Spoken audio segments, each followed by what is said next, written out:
I'm just really pleased to be able to introduce to Susan Szenasy, who I'm sure you all know, and she's been the editor of Metropolis for 26 years. It's going to be 30. 30 years, so 29 years. I had that wrong. And I've known Susan for a very long time because, as most of you know, I started the business because I wanted to do ethical production and to work without child labor and try to provide income for artisans at a high level and market them in the West in a new way rather than just always looking to the third world for cheap labor. So Susan has been a great proponent of this ever since I've known her, and we've had a relationship for 29 years. And it's really wonderful that she's here tonight. So I'm going to turn it over to Susan, and she will open the program. Are we on? Yeah, just take this. Sorry, switching over. Yeah. Hi, everyone. Welcome. Thank you for being here, and thank you for being part of this beautiful, beautiful space and amazing things around you. I hope you touched everything. I like to touch everything. Just feel it all, because it's just so beautiful. So what we have here is a really, really interesting moment in our lives, because we're all trying to figure out how to address the 21st century and how to address local cultures in a globally connected world. And I think one of the spots that is really key to us to examine in terms of this showroom and in terms of the world trying to remake itself is Nepal. Nepal is an incredible place that we only hear about, and those of you who have climbed Mount Everest, how many of you have been up there? Maybe you should. Kathmandu is like magic. I mean, I'm always thinking that that's a magic place, but it was hit by a terrible earthquake. So, but we'd like to talk about are these wonderful human beings here who can help us understand what that world is about, what happened to it during the earthquake, how it's trying to rebuild itself, and how it's trying to save its culture but at the same time grow. So it's a very, very interesting story. So what we'd like to start with is the eyewitness to the earthquake, who lived through that earthquake. So we're going to see what he saw. And Rajeev is one of these amazing people who served in the Peace Corps, and he went to law school, and he understands design, although he's a lawyer, which we need to kind of figure out how he does that. And so we have this sort of authority on culture and place and need. So Rajeev, could you begin and tell us about what you saw on that day during the earthquake, and then some of your conclusions? Thank you very much, Susan. And now I'm truly ready, because I was waiting for my best friend, actually, and he has come. So yeah, I kept watching the door. And I'd like to begin with an apology, basically to say that this experience of the earthquake is still rather raw for me. I haven't spoken about it publicly, and even the act of preparing this presentation was a little bit difficult because, as Susan mentioned, I went through the earthquake. I was in Nepal when the earthquake occurred, and I thought what would be most useful for this discussion and to frame this today was to discuss sort of what I saw and how we got involved as one of the many impromptu groups delivering relief, and what we see as being sort of the needs now.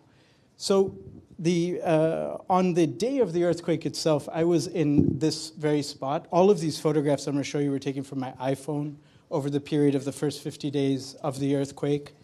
This is a place called Dolalghat in Kavri district. It is a bus park. As you can see, most of the people who work here are migrants, so they don't actually live in this place, but they live in the surrounding villages. And you see that red cloud of dust is actually the first thing that happened on April 25th at 10:46 a.m. when the earthquake occurred, was that there was dust all around. There was a very intense shaking for nearly 1 minute, and there was this incredible state of metallic sound that we heard. This is my friend Gopi. So where I was going was my wife and I had actually just bought a house in a place called Sangha in Kavri, which is a half an hour from Kathmandu. And actually, it was a Saturday, so school was not in session, and people, in Nepal, Saturday is the one day off.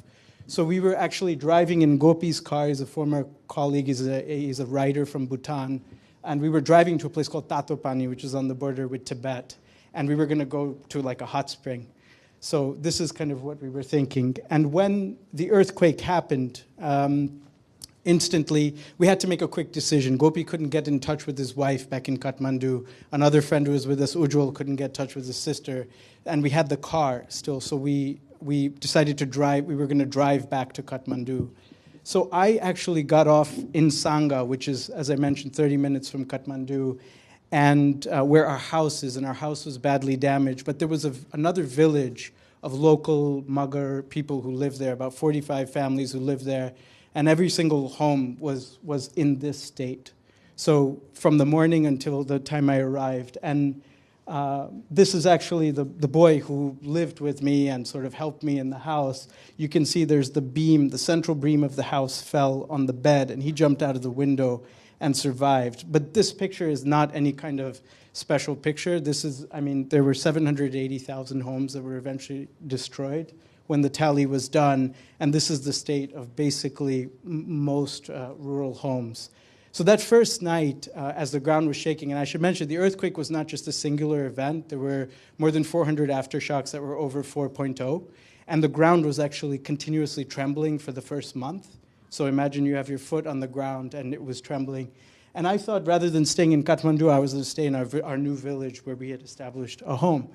And so I stayed in this tent, actually. This is the first place where I stayed. Imagine about 40 people inside. There were dogs inside. There were old people inside. There was dialysis machines and things inside.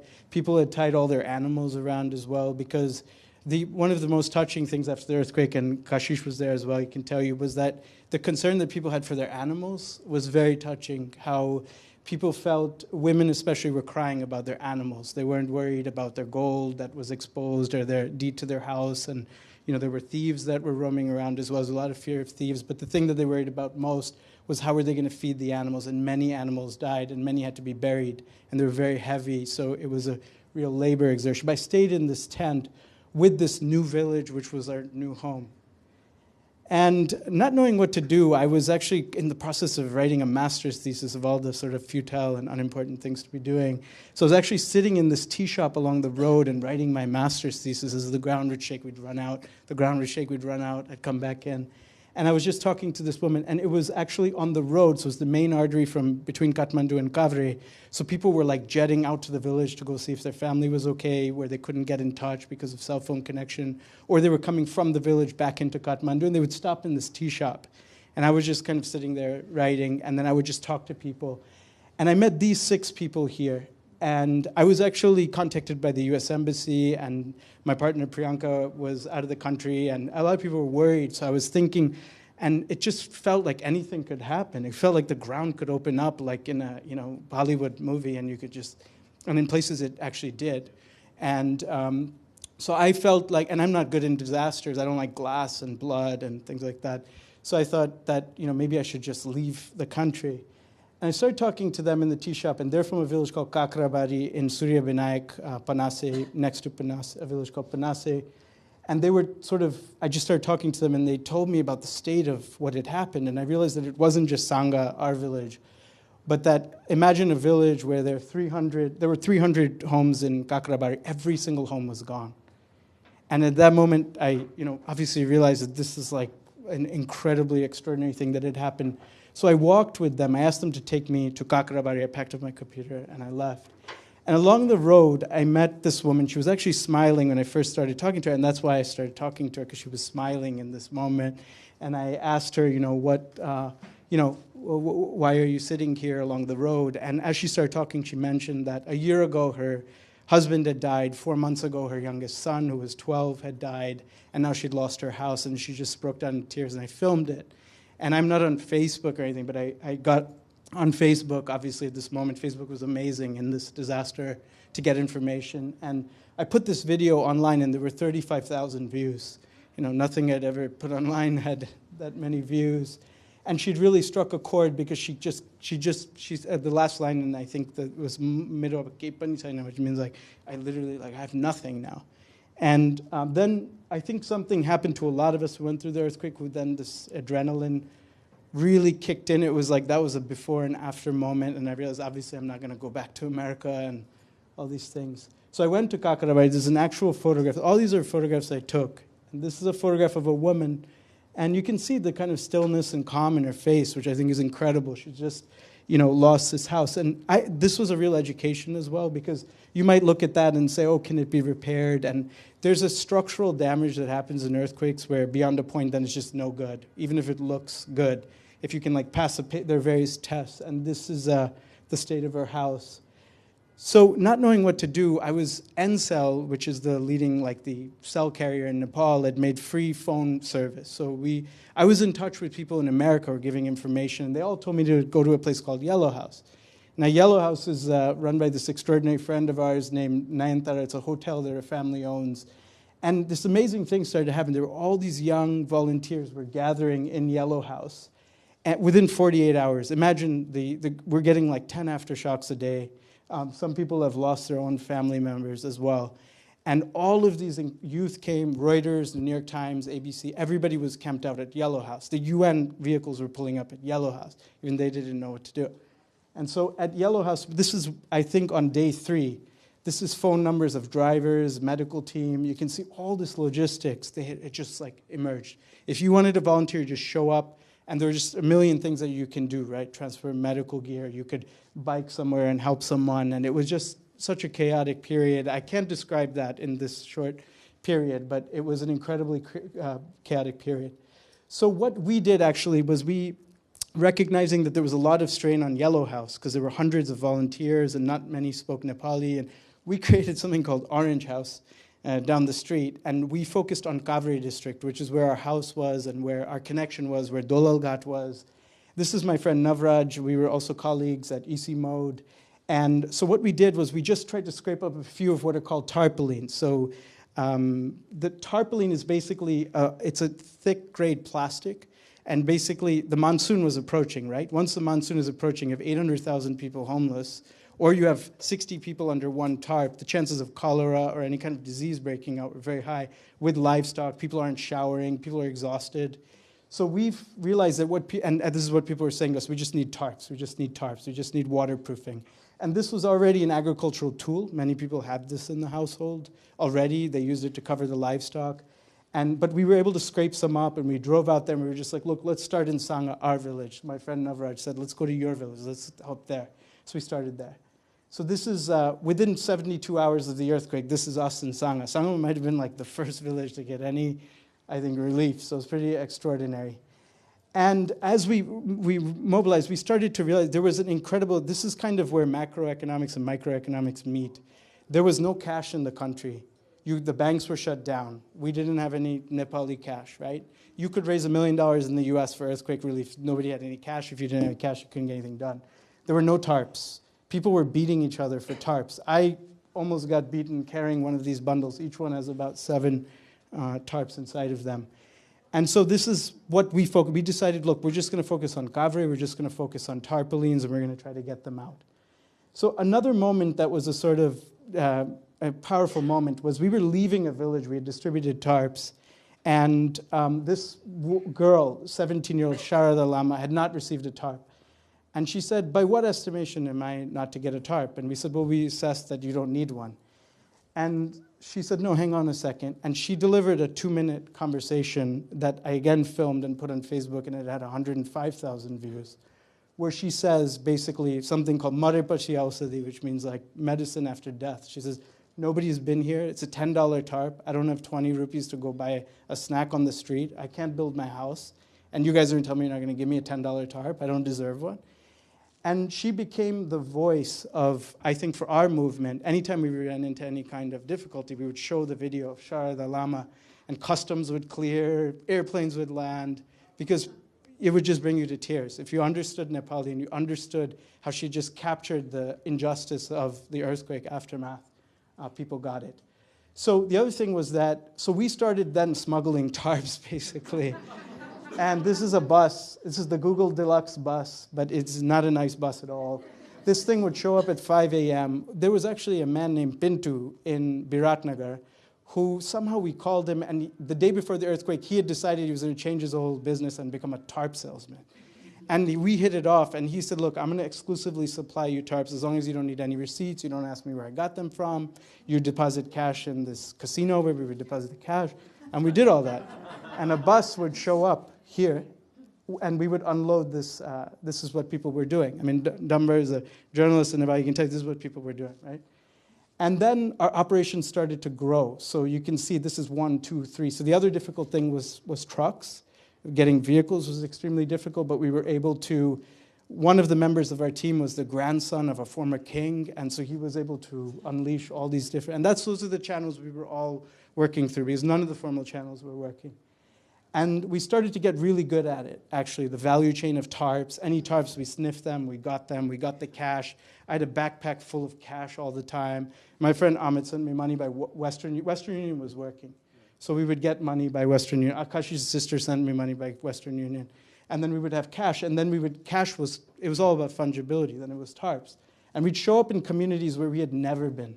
So this was the hardest part of the relief. We would, I've been working in Nepal for many years, but on long projects, right? Like agriculture, school building, education. I mean, and now you're going into a landscape, you're showing up at 3, 4 o'clock, you don't know how many tarps are needed, people are drunk because they're upset, and they're angry and they think you're with the government, so it's very dangerous as well. So we would show up in communities just like this with tarps. If you didn't have enough, they would send you away. They said, you're going to create so many problems, just go away. And people would wait, and essentially, these are images of our team. And we're not an organization or anything. As I mentioned, we're this impromptu group. But one of the good fortunes we had was within 72 hours of the earthquake, we got a phone call from a group called Avaz. Some of you may know it. This incredible network of 41 million people around the world. And they contacted Ian Martin, Dr. Tara Nirula, other people, and said, who are some trustworthy people we can reach out to in Nepal? And so our names were given. And so Avaz sent me an email. And we were sleeping like 1 hour a night at this point for the first 2 weeks probably. And I said, look, I've got 5 minutes. I'm not going to write a proposal. We need $336,000. I don't have time to talk to you. And they said, okay, let's do it. Yeah. Sorry? 5 minutes. Yeah.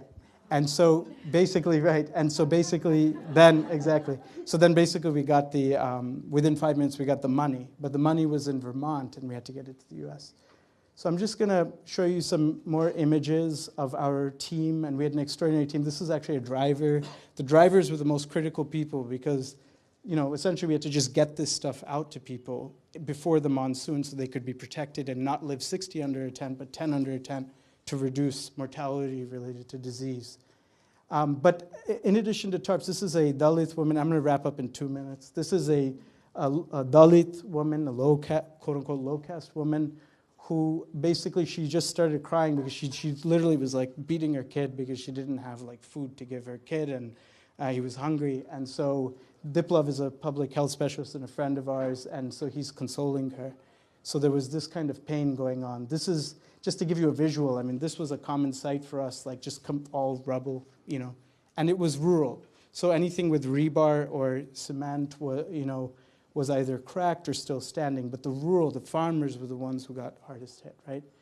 And then, finally our big loads started to arrive. So, huge trucks full of like thousands of tarps, and then we had to figure out so this is actually the inside of a biscuit factory, the Nabisco. It just smelled horribly of biscuits.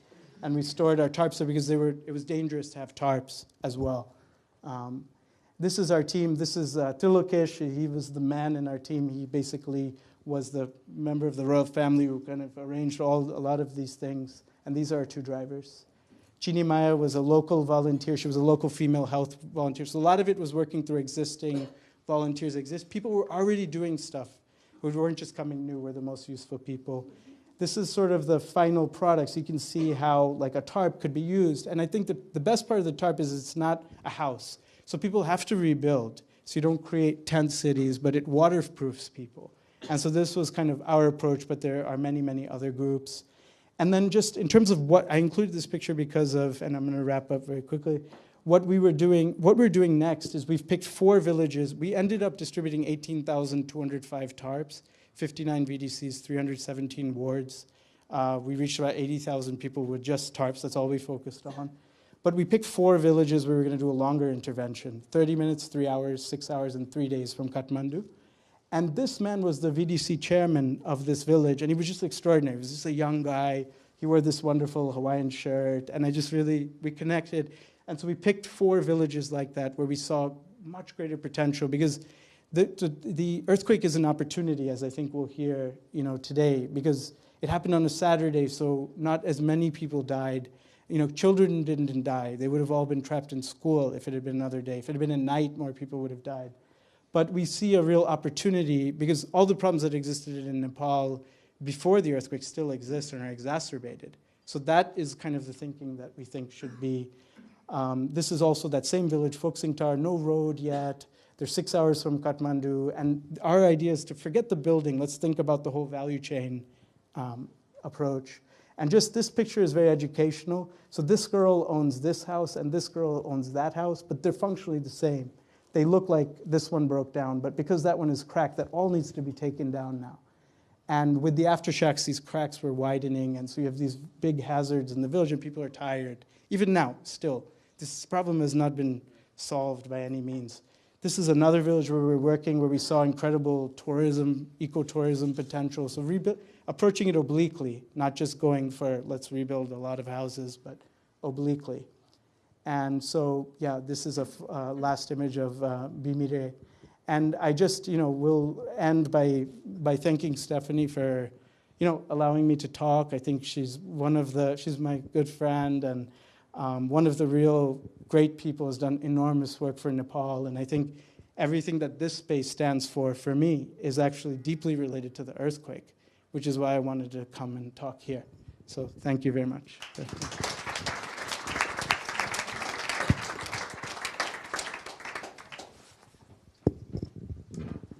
Okay, so let's go on to a different approach.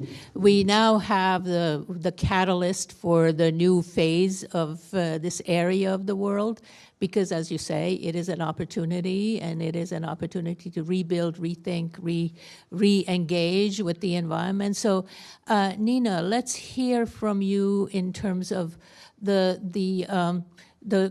craft and skill on the ground that helps make these beautiful things, and what happened to them.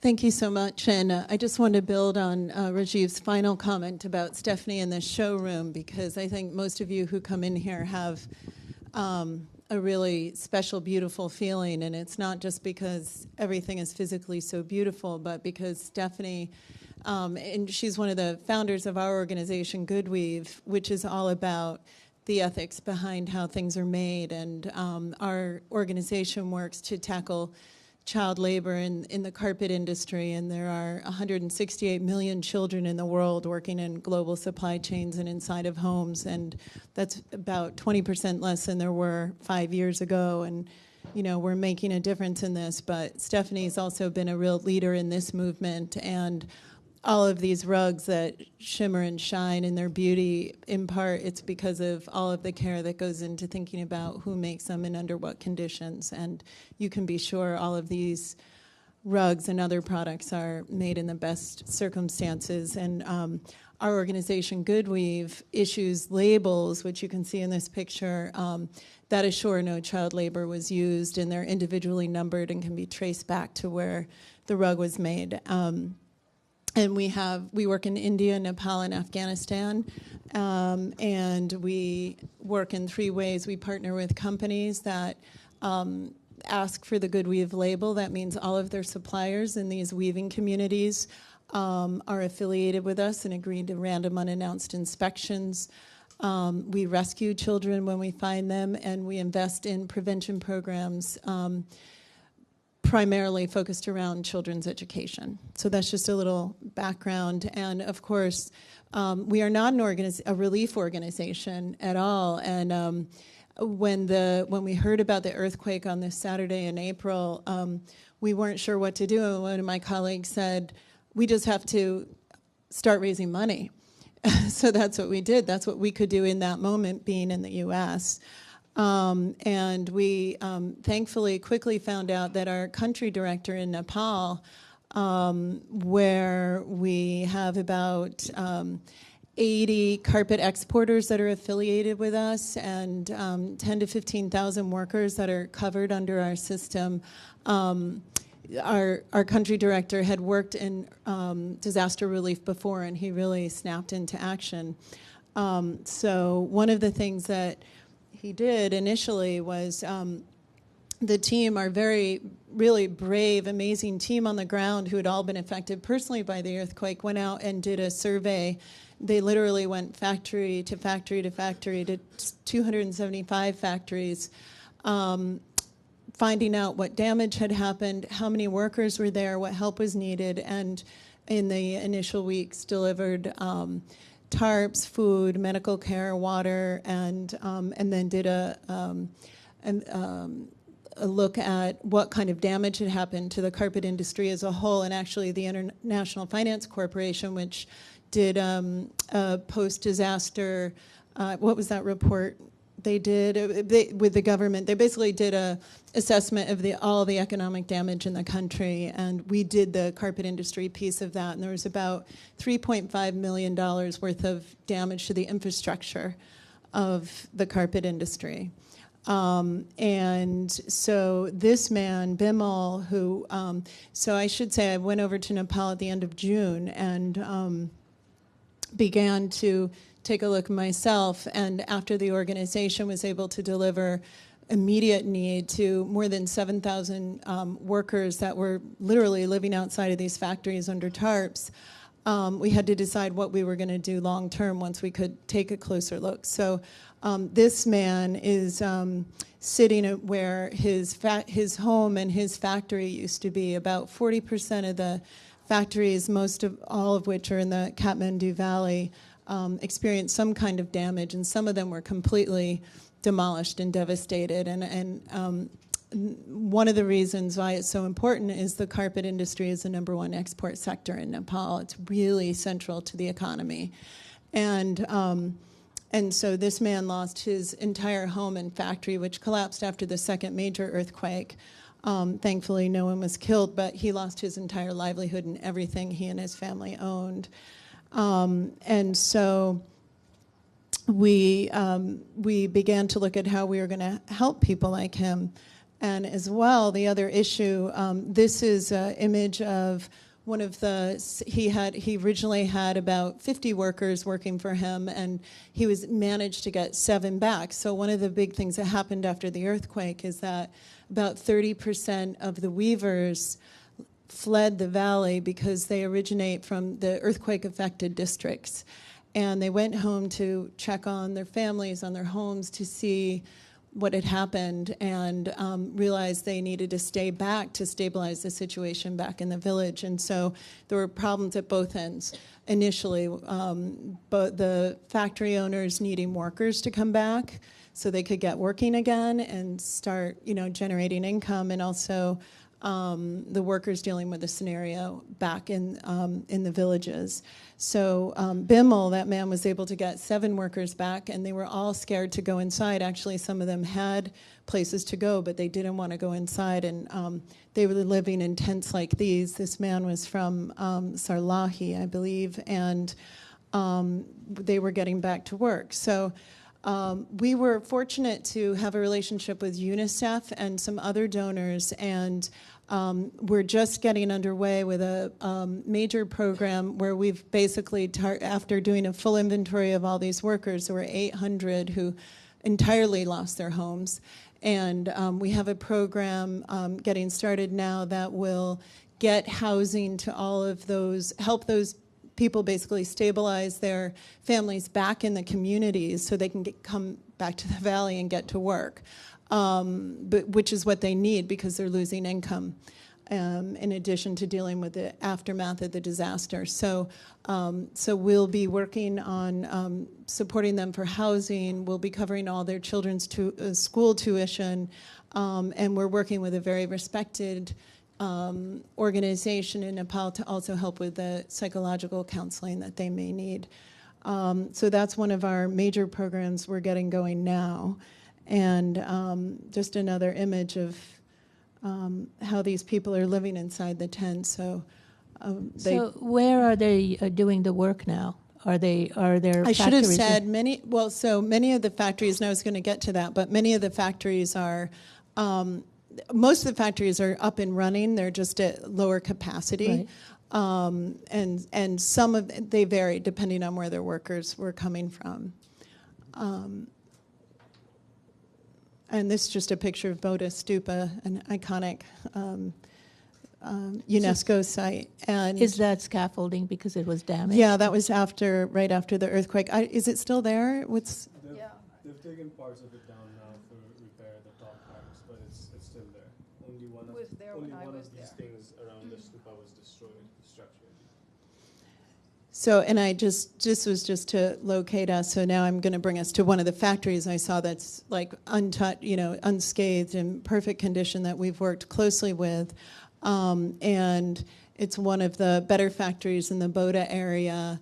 And they were fully functional. And in fact, just to highlight that we've worked closely with this factory at GoodWeave to improve working conditions over time. We have a set of criteria that we work with these producers to achieve. And all of these women who are weaving were also part of a weaver training program that we implement in Kathmandu.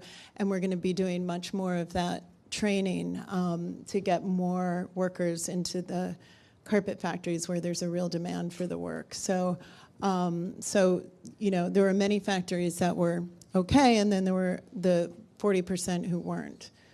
And one of the things I wanted to mention is that earlier on is that what happens in these kinds of situations is, I don't think you touched on it yet, Rajeev, but about 24,000 classrooms were lost in this disaster, and 1 million children are out of school as a part of that. So when you have the combination of losing access to education and losing income, those conditions are ripe for child labor and trafficking, both of children and adults. So a lot of what we're working on right now is trying to prevent those circumstances by stabilizing families, getting them back to work. And so... So where are they living now? In the factories? Some of them are living at the factories. Yeah. Some of them are still living under tents. Yeah. And I just wanted to include a few pictures of some of the kids in our schools. In Kathmandu, we have a transit home called Hamrogar, where we bring children who are rescued from the loom. Stephanie, you were just there.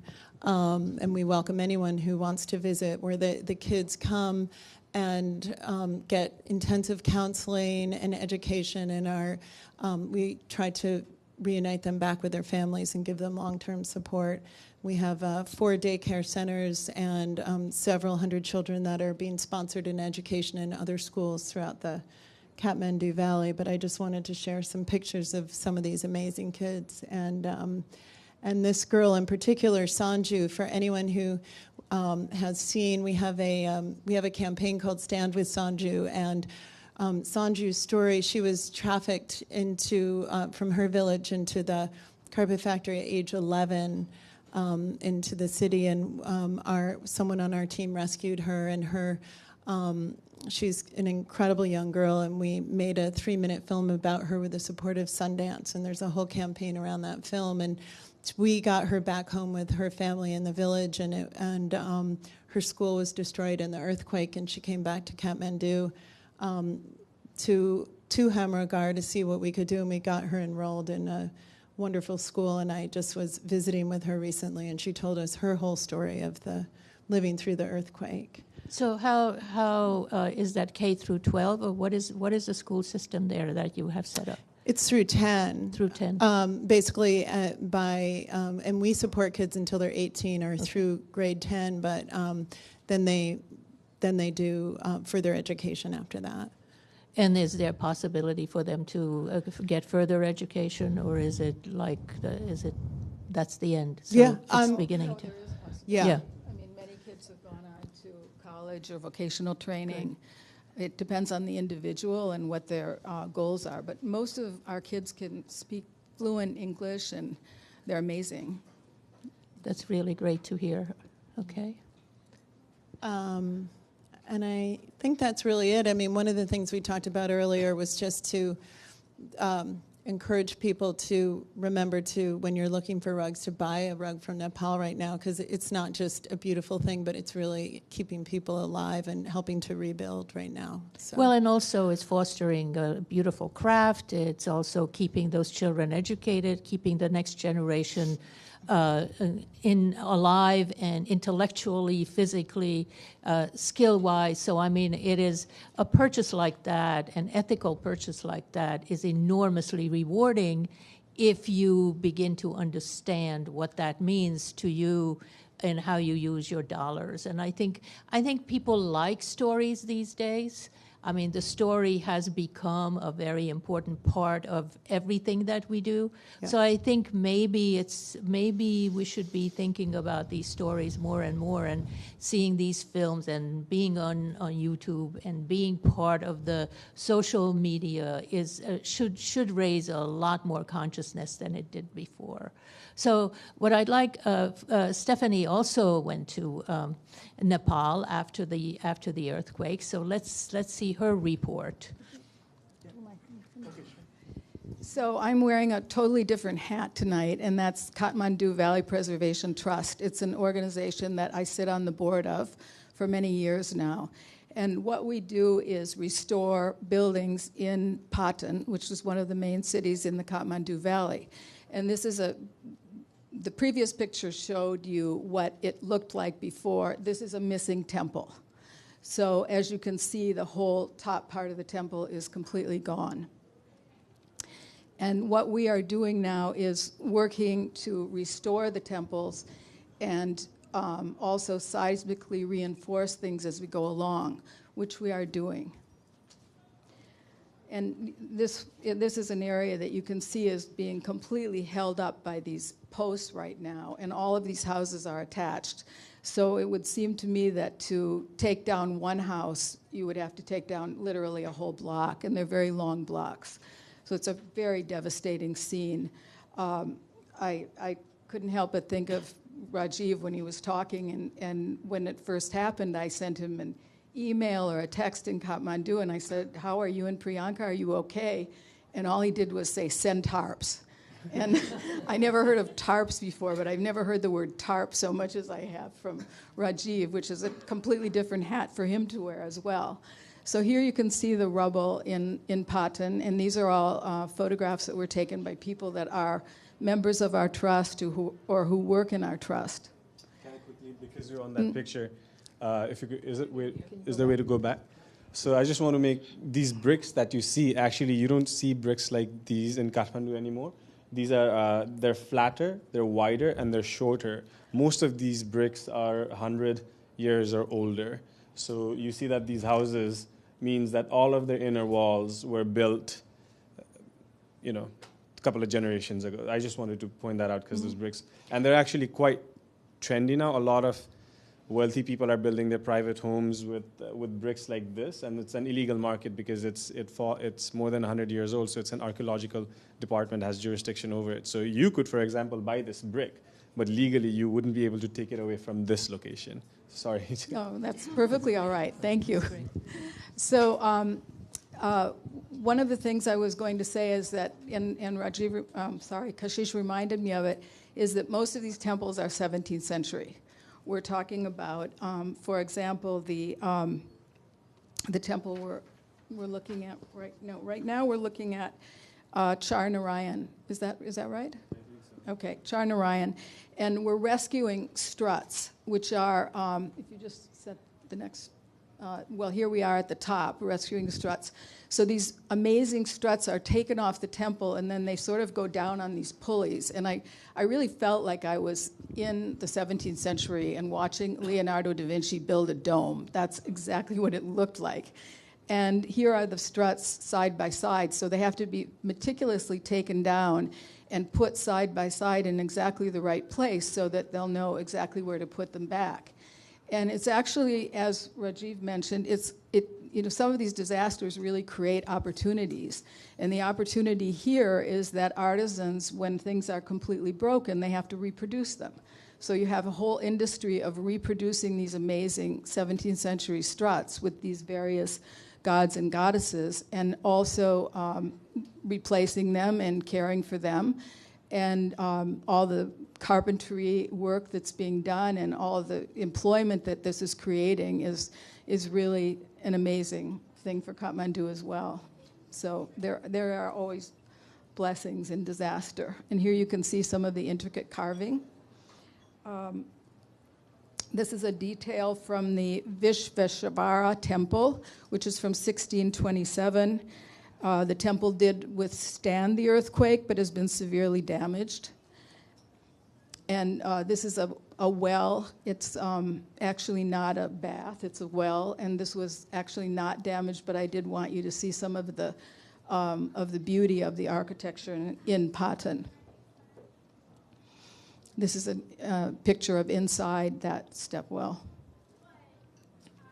This is our director on the spot in Kathmandu, Rohit, and he's extremely important and dedicated to this whole thing, and is an expert on going inside of these foundations and finding out how they were built. And again, he said, it's really interesting because we never knew how they built them, but now we get to go inside and see the real inner workings and how they were built. Some of the ways that we're reinforcing them are with big steel poles that are set into the ground, and there have been cases where we've really dug out the whole thing and built a cement plinth around the base of it so that it won't be damaged in the next earthquake. And by the way, that's not my picture.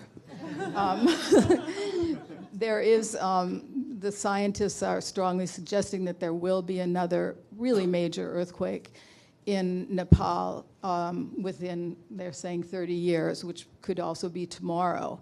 And I thought that when I went there, I was actually there the last week of August, I felt very apprehensive about going, and Kashish had been here and we'd been talking about it, and he said, gee, I don't know, maybe I don't want to go back there again. And I thought, well, how am I going to feel when I get there? And which floor of the hotel should I stay on? And which hotel should I stay in? And all these thoughts were occupying my mind. And when I got there and I saw the attitudes of the people and the smiles on their faces and how empowering it was for them to have lived through this earthquake and come out on the other side and to be rebuilding, it took all of that away from me. And it was a really incredible experience. And sometimes I find myself just in tears thinking about it, but it's really amazing to be in a situation like that, and I'm just so pleased that I have some of my favorite people up here in the world with me tonight. Thank you all for coming. This is really, this leads us right into Kashish's work, because I think you have a school program, you have a solar program, you have a seismic program. I mean, you are a man for all seasons here. So let's describe what you're doing with the schools and what you're doing with solar power, because I think that's a really important part of this discussion right now, because that's the future. Thank you, Susan. Good evening, everybody. Also, quick thanks to Rajeev for introducing me to Stephanie and both of you, and all three of you, actually, for the work that you do in Nepal. This picture, I just want to quickly, I'll get to your question, but just, most people, when you think Nepal, you think of the romantic natural beauty and all of it, and all of it is very much there. This is in eastern Nepal, on the border between India and Nepal. This is in western plains of Nepal. This is the mid-hill regions of the far western Nepal. This is sunrise.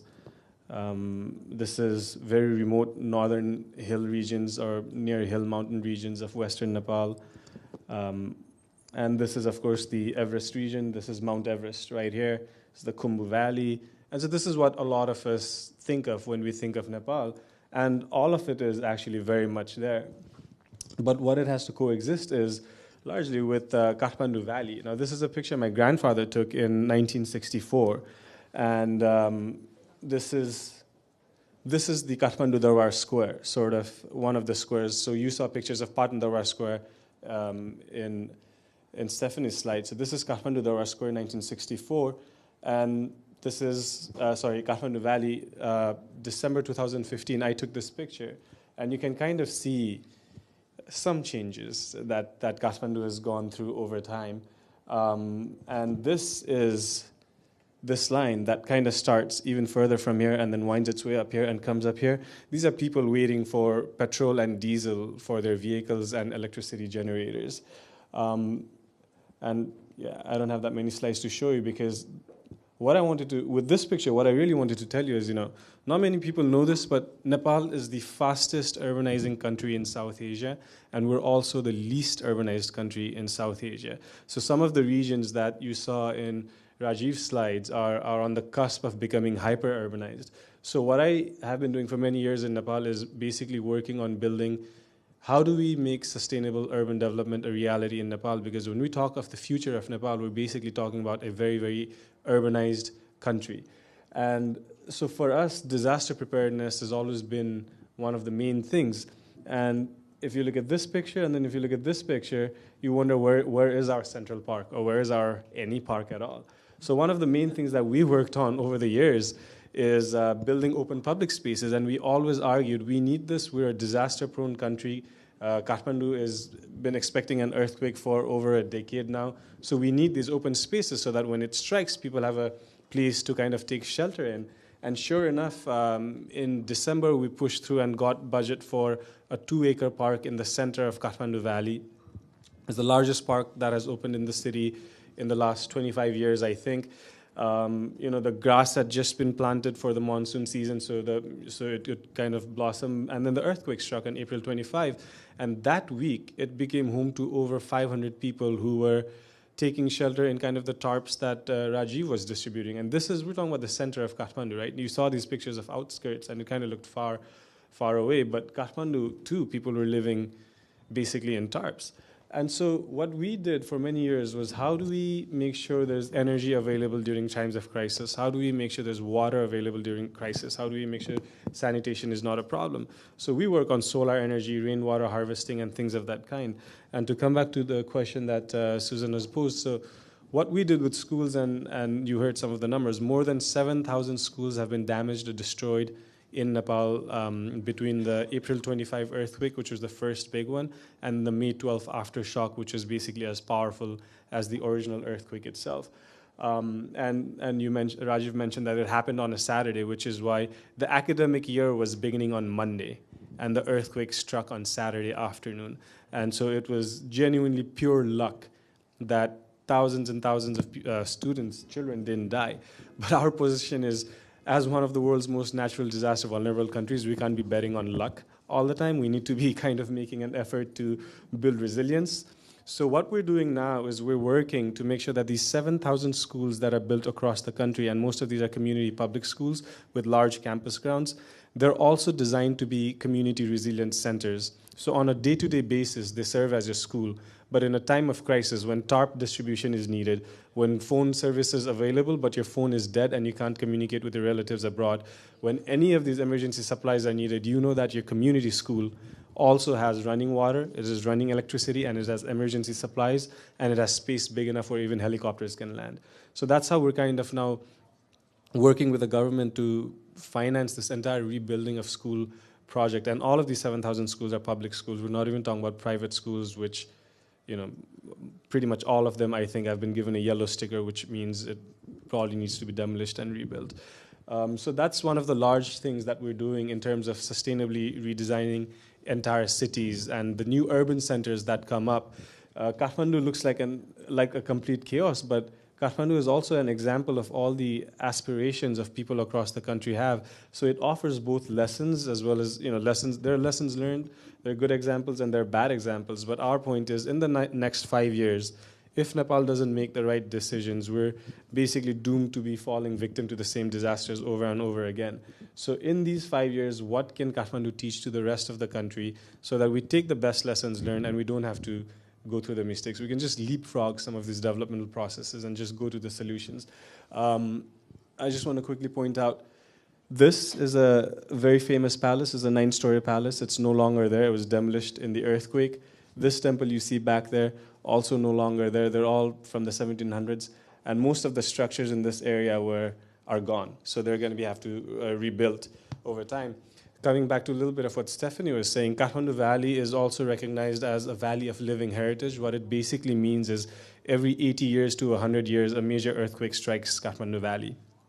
And so over time, the rurals of the valley have always had to have artisans in their patronage so that the valley can be rebuilt. So the temples, the palaces, all of the skills were constantly needed every century or every generation or two, which is why, as tragic and horrible as it may sound that we've lost these amazing UNESCO World Heritage Sites, what's fantastic is descendants of the families that carved these struts, that built these buildings, are still in Kathmandu Valley able to offer us the same artisanal skills that the valley needs, the cultural rebuilding of the valley needs. And so with that, I think we're going to leave the floor open for questions. So I have some questions right now, please, because I think what's really interesting about what you're doing is that when you start with schools, you're hitting the heart of the community, and it allows you to have a discourse about new energy use. I mean, apparently you mentioned before that this area is very highly polluted because of the oil and gas burning and coal burning that comes up from India and their own use of fossil fuels. So you have a huge opportunity here to switch over to renewable resources. And Kathmandu is, can you describe the kind of latitude and longitude? It's kind of the aspen type of climate. Well, we're 1,400 meters above sea level, and okay.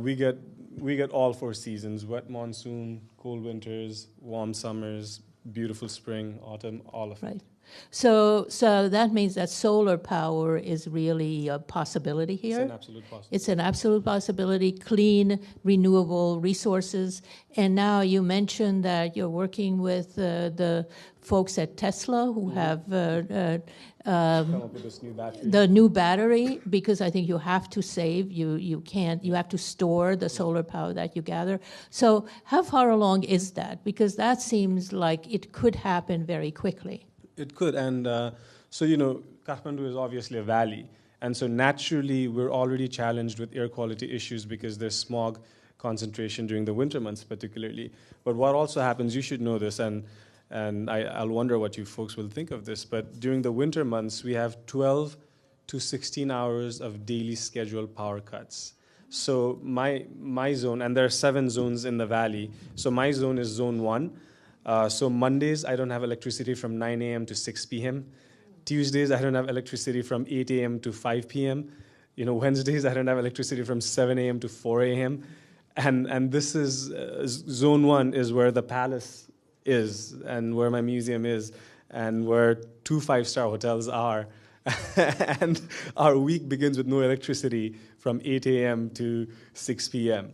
But what that done is, but you have to function. You're a city. You have malls, you have businesses, you have hospitals, you have schools. Everything needs to function. So what people have done over the years to deal with this energy crisis is they've bought diesel generators, petrol generators. Basically, when there's no electricity, they're using fossil fuel to generate electricity on their own. What a recent study found was every time Zone 1 gets its scheduled power cut and the generators come online, our air quality drops by 60%. A new study last year warned us that don't take morning walks in Kathmandu because you think you're being healthy, but it's the worst time you could possibly take a morning walk in Kathmandu Valley. And so for me when I write these policies, and I work as the advisor to the chairman of the Energy, Agriculture, Natural Resource Committee in Nepal. So 2 years ago, we managed to put in a policy called the net metering policy, which is already here in America and most parts of the world, where homes businesses that produce extra energy are able to sell it back to the grid. For many years, they refused us to do that. 2 years ago, we managed to get that as part of our energy policy. And last year, through a series of meetings that we hosted and led at my museum, we were able to introduce new subsidies for solar programs in urban centers, because the government of Nepal always treated solar as something in a far-off village where you can't take electricity. People can light a few light bulbs with solar. That was how they decided solar would be used. Our position has been Kathmandu Valley, from a net energy consumer, needs to become a net energy producer. And so we're working with all kinds of things like microgrids that use not just solar power, but also do solid waste to energy conversion, so that we're dealing with our air quality issue. We're also dealing with our solid waste management issue. So things of that nature. And very recently, in San Francisco, I had a meeting with Solar City, on which Elon Musk is also on the board of. So we're working on a few things that we might be able to prototype in Nepal, and see, how it can be So used. that's really interesting, because microgrids, we're talking about those, but you're actually doing them. We need to be doing them. which is really, really interesting, because the developing lands that are understanding these renewable resources and what it can do for them are becoming prototypes for the rest of us, because we have this 20th century technology that keeps us slave to our fossil fuels, and everything that we have depends on it, and we are so fixated on this. And you are there. You can discover these new resources that can be adapted with the new technologies fairly easily and fairly quickly. One of the silver linings of being least developed countries is that 2015 we can still from scratch design our electricity grid, our school structures. It's 2015, but we'll do it from zero. But we'll jump right to 2020 and use the emerging technology, the best of existing and emerging technology, to shape our urbanized future. So, Rajeev, I want to get back to you, because there's something really interesting here. I mean, your whole communication system was global at the time of the earthquake. You're not alone. Everybody's wired, or wireless rather, right now.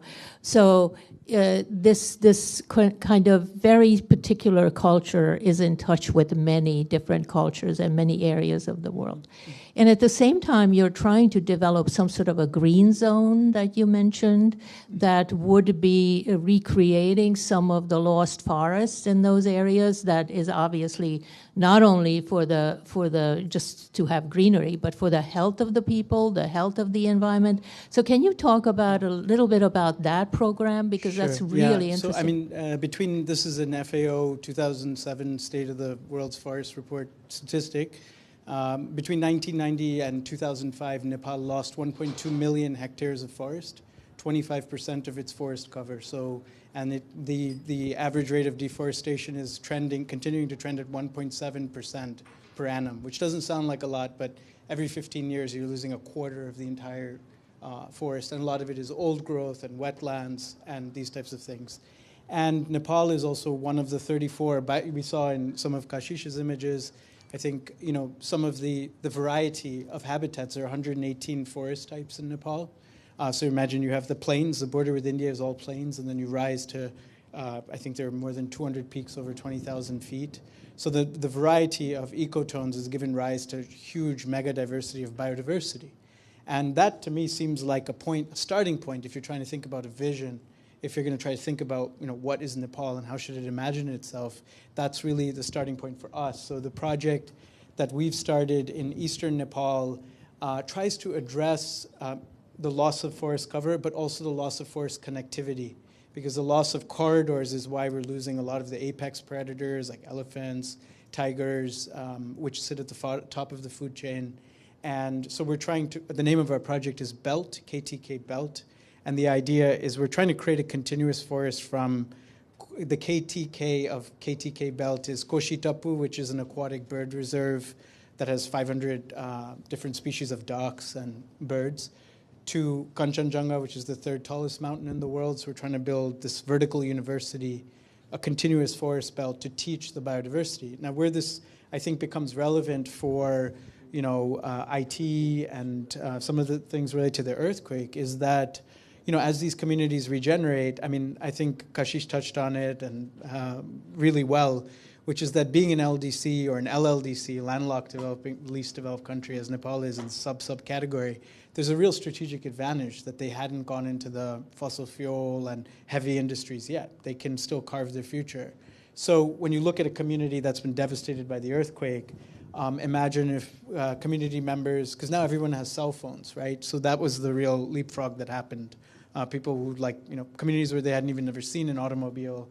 Another thing that's happened in Nepal is there's 10,000 kilometers of new road infrastructure was built between 1995 and 2005. So massive change has happened in Nepal. And I think that the opportunity is to look at, because all these homes are going to be rebuilt and there are a lot of forests that's going to be cut down. And one of the real success stories in Nepal is the CFUG community forest. There are 27,000 community forest user groups. This is why Nepal is not Haiti, because they've preserved 27,000 different community forests, right? So when they rebuild, they're going to cut wood and want to rebuild. So unless they think about the whole value chain of the ecology, I don't think it's going to be. So that's where I think the relevance to the work that we were already doing. Like when I look at a community like this, I want to know what are the medicinal and aromatic plants, what are the livelihood industries, and because people are going to get loans to rebuild. But what's really interesting about what you mentioned before is that the diversity of plant life is key to the world's health too, because there's some things that grow there that would be really important in terms of medicinal resources or health resources. So I think just like what Stephanie and Nino are doing, the resources of the craft and the art and the skill and the materials, these lands are extremely vital in terms of possibility of production for worldwide needs. Just to touch on that, I didn't touch on it. There, for example, mangoes, we were talking earlier, there are 4,000 different types of mangoes in the world. And we get one. We get one, or we get 4 or 5, right? Because we've gone into this mass production monoculture. But the value, like you look at quinoa in Peru, or the work what I think is beautiful about the work that Stephanie does is it's touching on that, right? It's the what people call farm to table now is in vogue, but the whole value chain, the ethos of something. But imagine something like millet, right, or buckwheat, right? There isn't a buckwheat research center. There's a potato research center, but there might be hundreds of varieties of buckwheat, right, in this region, and that all has economic value that has not been tapped. It has, and also it has a richness of life value. Why can't people in the village live a really amazing, wonderful life? They have people Nepal is a country of migration. The stadiums in Dubai, all of this is built by Nepali migrants. When they come back to Nepal, they say, our country is like heaven. We have everything here. We have mountains, we have soil, we have forests, water, the second richest freshwater reserves in the world after Brazil is in Nepal. But these things aren't catalyzing, which is what's the interesting question to me, I think. Yeah, so I think what we really do need to kind of figure out where the resources are and how do you, it's not the old-fashioned way of exploiting them, but the new way of recognizing them and using them to build local community, local skill, and then also be part of the richness of the world's resources. Because, the mango story alone is killing me. I'm so happy when I find a mango, and it's the same damn mango everywhere. And so can you imagine if we had a choice of at least 5? The kinds of things, and that's just one thing. So one of the things that Nina was asking about, actually, when we talked about the solar power for the schools, is solar for the factories, because the factories are kind of the same type of building structure that the schools are. So how would that help those factories in terms of heating and cooling and healthy air and all of that? Because when it's heated by diesel, it's a place where a lot of people are coughing. Yeah, well, we're working on many components of let's say labor rights and environmental health and safety around the factories, and so actually, just to digress for a minute, one of the things we're working on after the earthquake is to work with some engineers to develop sets of plans that some of the damaged factories can use for their rebuilding that not only looks at kind of the seismic issues, but also how they can comply with best practice standards for workers, including how many looms are in the space, the lighting, and all aspects of the experience. As you might come to some of the factories that are considered even pretty nice in Nepal, and things could improve quite a bit, and that's something we're really working on. And one of the things I had asked Kashish was, how can we get the solar to the factories? Because we were talking about how many of the weavers are working with very, very little light, which is actually very bad for their eyesight. We were joking about how the rugs come out so beautiful anyway, even though the weavers can't see. But there's a really serious problem with lighting, but also air quality. And for example, the dyes that you see in the carpets, this Himalayan wool is hand-dyed in the factories, and that dyeing process requires the water to be heated, and they use propane or diesel or wood. And it creates quite a lot of pollution and health issues. The smoke is just kind of open in the factory. They don't even have proper ventilation. So I could imagine any number of ways how this solar could be hugely beneficial. And also, Kashish was talking about the possibility of also selling back to the grid. And I think some of these business people would really like to invest in that and benefit from it as well. Yeah, we have still to work that out too. So Nepal is going to be though. leading the charge. So let's hear from the audience. Any questions, any observations? I mean, I think now you know that when you buy one of these beautiful rugs, you are part of this world that is a magical, amazing world of very fabulous people and place, and so culture. And so I hope that you consider that when you're buying for your clients. I hope you tell the story about these places, because I think it's really important for us to know where things come from. I think everybody's looking for authenticity now. The word authenticity is very much part of our vocabulary, and you can't get any more authentic than Nepalese beautifully made craft. So any questions, any observations, anything that you'd like to share with us? Anyone? Yes. What is what? Deforested? Yeah. How did that deforestation happen? Maybe it's which one of you would like to take? Sure. Traditionally, it's for firewood and for construction. More recently, India has a very strong ban on deforestation for timber. So what that has done is created an illegal market for Nepali timber, which is cut from the middle region, slid down a hill, floats through the river, and enters India at the other end. And so it's a mix of many things, but traditionally firewood, construction, more recently organized timber smuggling, which is a challenge. But Nepal just passed its new constitution yesterday morning. And yeah, I mean, day before yesterday I went to bed, and then when I woke up yesterday morning, we had a new constitution. But part of the constitution, part of the language in the constitution says that Nepal will commit to 40% forest coverage in perpetuity. So theoretically, the government of Nepal for eternity has committed to maintaining 40% forest coverage on its terrain. Someone like me will applaud that, but my work now is to then say, that's fantastic, we're going to have 40% forest coverage. Now let's talk about the distribution of that 40% across the country and see what science tells us how it can be done. Rajeev? Yeah, so another answer to your question is that, I mentioned that there was 10,000 kilometers of new road infrastructure which was built throughout the Himalayas, like connecting all the way to major remote trekking routes as well.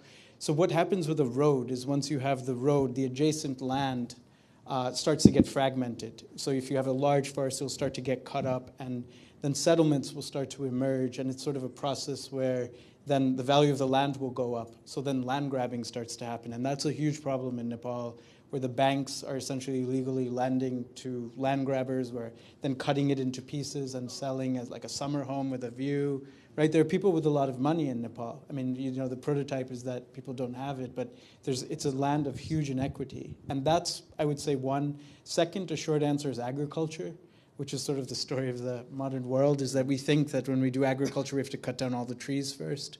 But whereas, you know, we talked about medicinal and aromatic plants and a lot of the natural organic dyes like rhubarb and things that grow in the understory is where the real deforestation strategy should be. Things that need a canopy cover so that then you're getting a double benefit. But it's going into like just growing corn or just growing soy or so.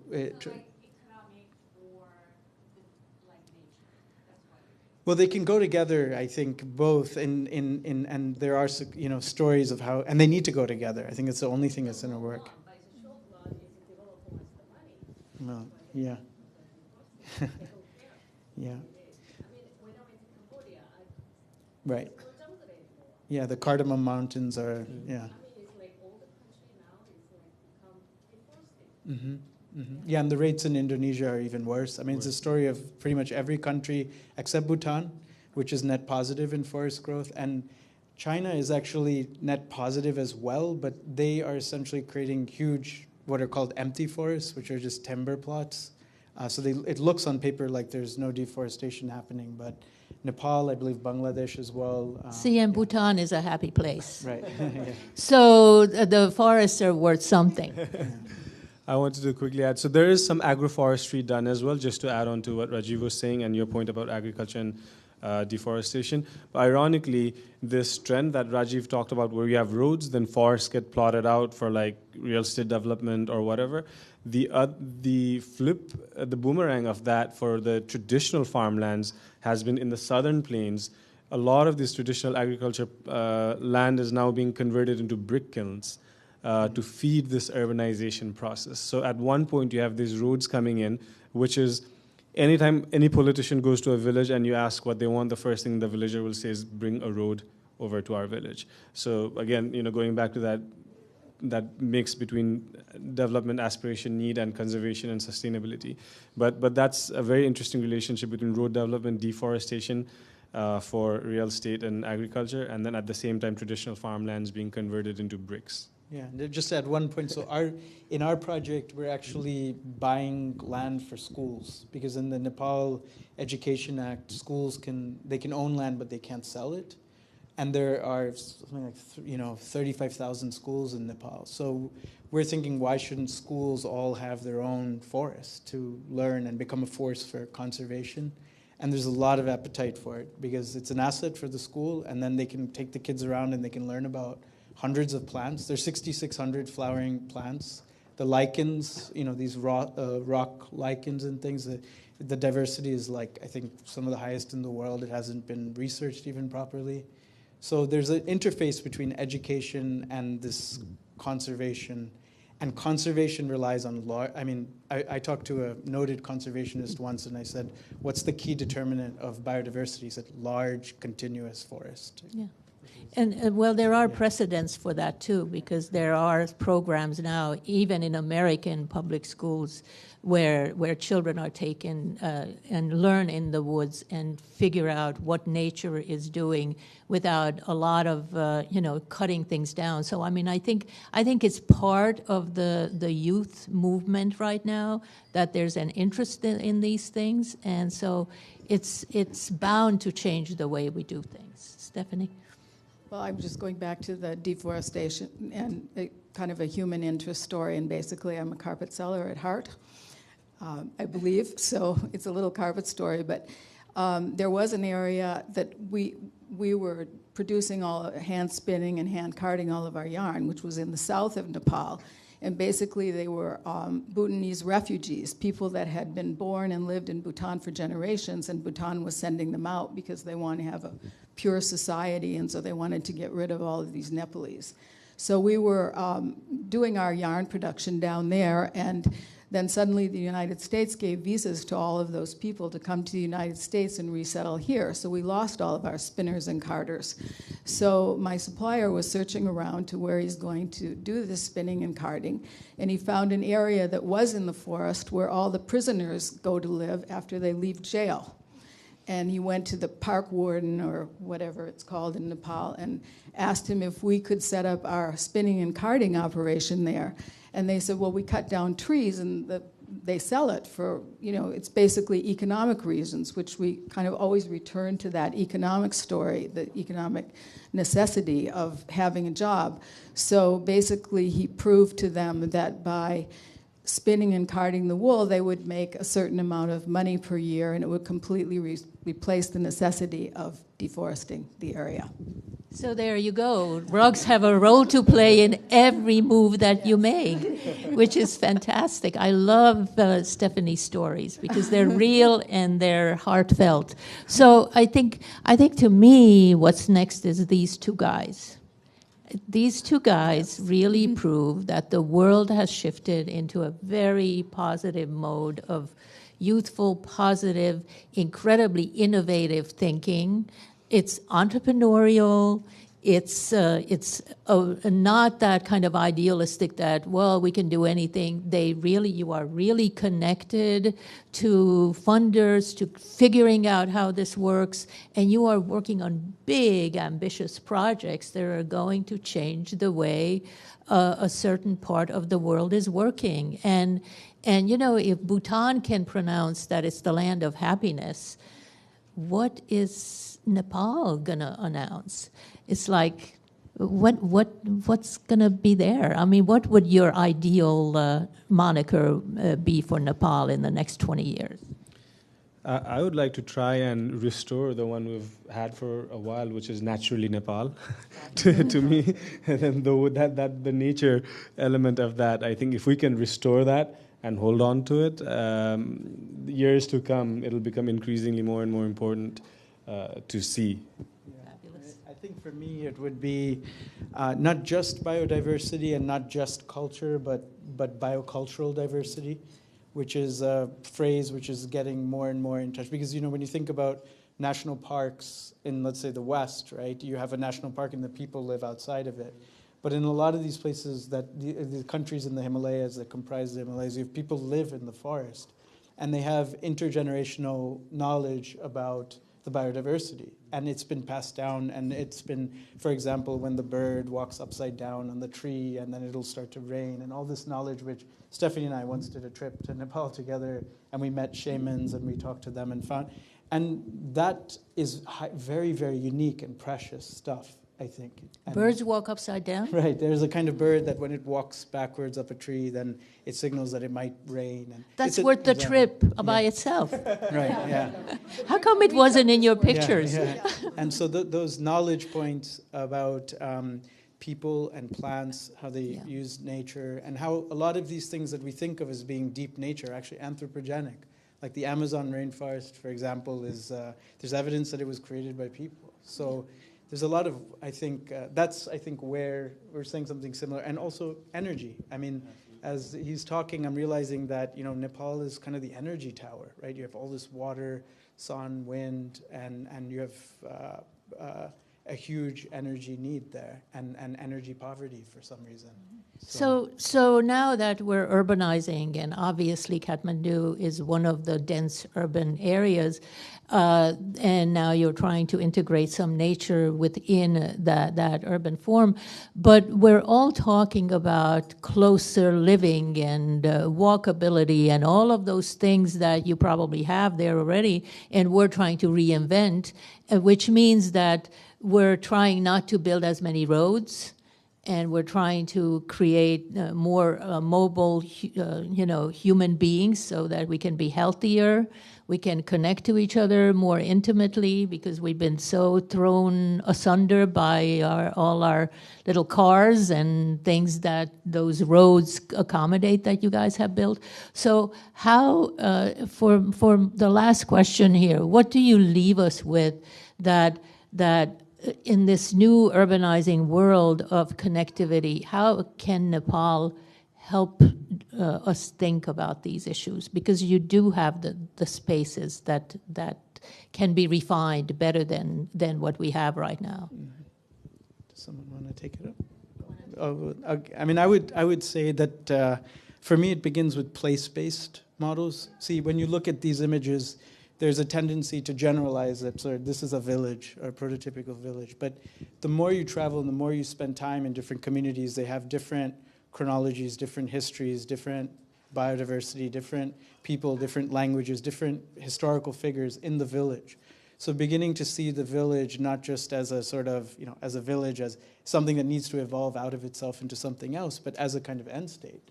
And I think that it comes for me out of, in Argentina there's an idea called eco-affluence, which has taken root, where people are returning to the rural because they realize that they can have waterfalls and all those types of things. And I think that there's a problem when you don't decontextualize someone from their own context. They don't see the wealth that's all around them, this natural wealth. And so I'm hoping now when people come back from abroad, and what I was saying, but the strategies are like, let's just, as Kashish said, like when you ask if you were to just do an approach where you ask people, what do you need? They'll say we need a road, electricity, water. I mean, just a list. It's the same list. So you need teams of creative, young, energetic people working with, I think, local people to create a strategy and a plan for what this village could be. What are all the possibilities? So design is crucial. Yeah. Design, without design, there's none of this will happen, because it will be somehow tacked together, and you don't want that to happen in this beautiful place. Yeah, I mean, the irrational is important, right? Like the focus in charity and development is people don't have water, so we bring water. It's a sort of problem-solving approach. But as we found, like people in rural places have a huge appetite for like imaginative, irrational stuff that doesn't fulfill a basic need like sanitation or something. I think that that's a bit infantilizing. So I think they need catalysts that will, I think, create, open people's minds up to the possibilities of, and it has to be participatory. It can't be the architects and designers coming in and saving the day, but it has to be, it starts with education and, creativity, and nature is related to that. So the current idea of co-creation is very much part of this. Mm-hmm. The architect designer is part of a community that then becomes the solution, finds the solution for itself, and the architect and the designer can make those incredibly thoughtful and innovative ideas, realized and visualize them, so that you can have a creativity attached to all of this possible new development, I mean, you guys have got to figure this one out, because we all need to figure this one out. I mean, I think, and you have the energy, and you have the youth, and you have the sort of commitment to all of this. And so what's next is you. What's next is you. It's cool. So let's give Stephanie the last word in this. Well, I just want to say thank you to Susan. That was absolutely wonderful moderation of our panel. And I'm just, as I said, thrilled to have these three of my very favorite people here. And I know that these guys are the future, and I've seen it. And Rajeev has never ceased to amaze me with his stories, and you haven't even heard a small percentage of what he's done, really. So, and Kashish is just doing amazing things in Nepal as well. So I'm so grateful to all of you for coming and staying, and we've gone way over our 45 minutes, and I really appreciate your patience, and I can see on your faces that you've been really interested. So it's been really great having you, and thank you very much.